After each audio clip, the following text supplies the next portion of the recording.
Calling the meeting back to order. We went over our 5-minute recess by several minutes. The next item is item 11A. Agenda summary report says it's going to be a discussion and possible action on Inland Water and Power Commission issues.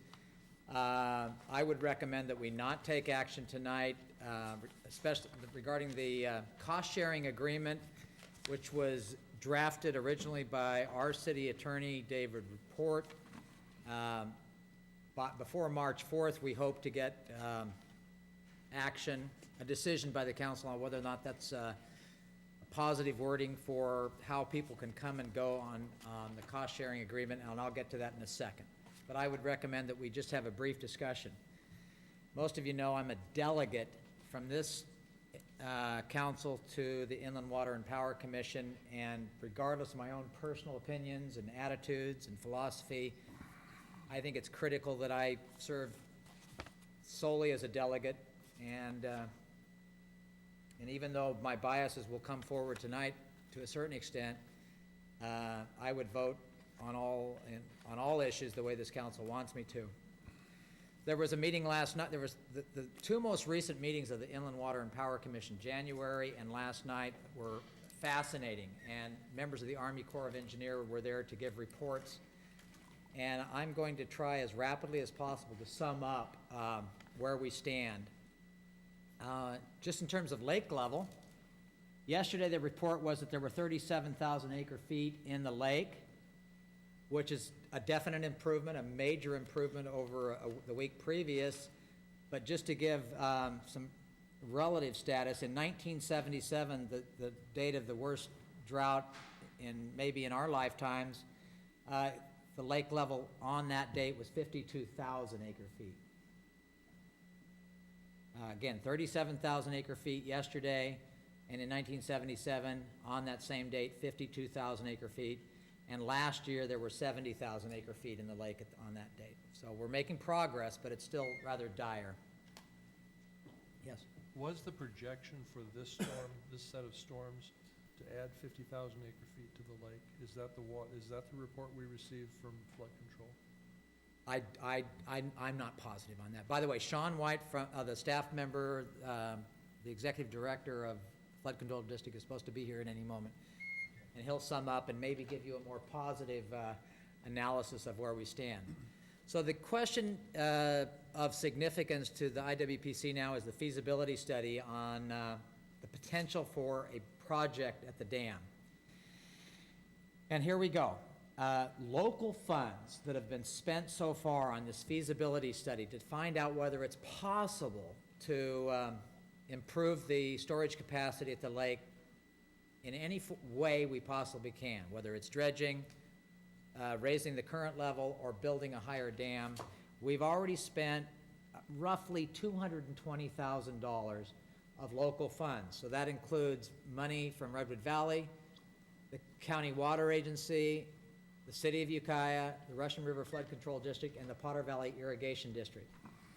Now, since we started the project about 3 years ago, the County Water Agency wasn't involved but is now involved. Redwood Valley was originally involved and is no longer involved. So roughly, if you divide that by 4 members, the City of Ukiah has already invested somewhere between $50,000 and $60,000 in the feasibility study, which is projected to cost roughly $6 million. So the question is, can the city and the other agencies involved figure out a way to fund a $6 million project? Let me just make a quick report and try to remember that question. Currently being spent is the money we've already invested as an IWPC, the funding members of the IWPC. They're currently spending approximately $100,000 that's on hand on a hydrology and hydraulic study for no project. So what they're trying to find out is what would happen in the entire Russian River below the lake in various flood situations without any raising of the dam. And they can't do an economic study until that is done. So we're waiting for that in April. We hope an economic study on no project would be available to us in the summertime. Now, Dave Doak is the project,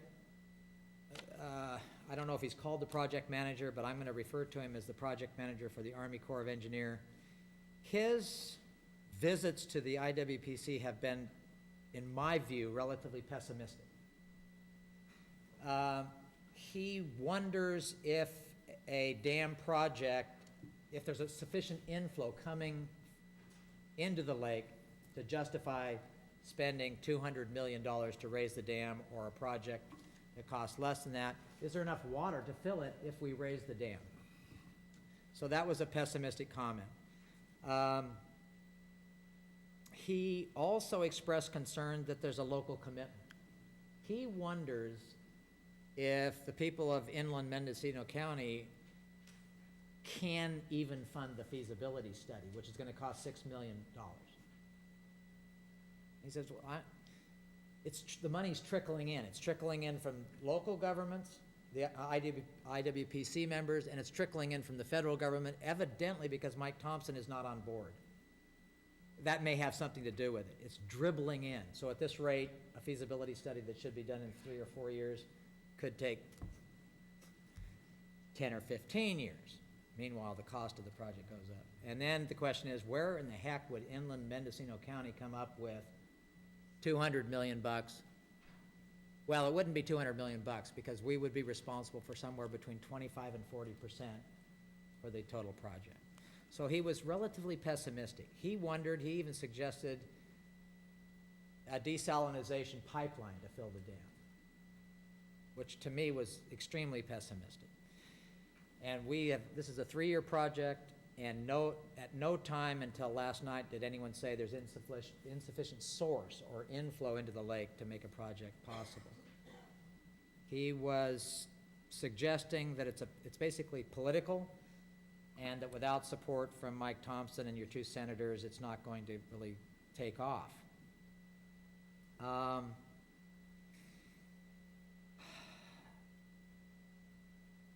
The project could involve a lot of other options other than raising the dam. There could be various alternatives or combinations of possibilities other than raising the dam. The report also was that the dam is 99% safe in its present condition,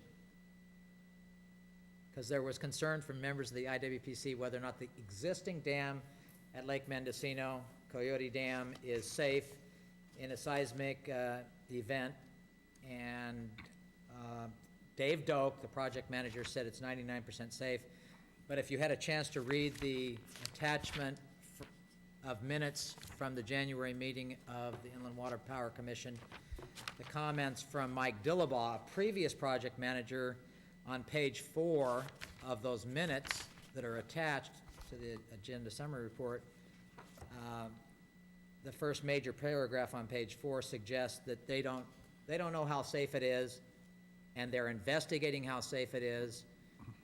And then there's an interesting question is, what kind of seismic study will be done by the Operations and Maintenance Division of the Army Corps of Engineers, and what seismic study is going to be done by the feasibility study we are funding?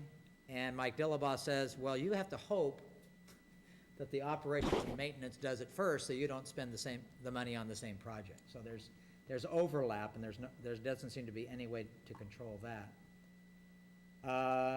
Representatives of Redwood Valley who said they dropped out because they were disappointed that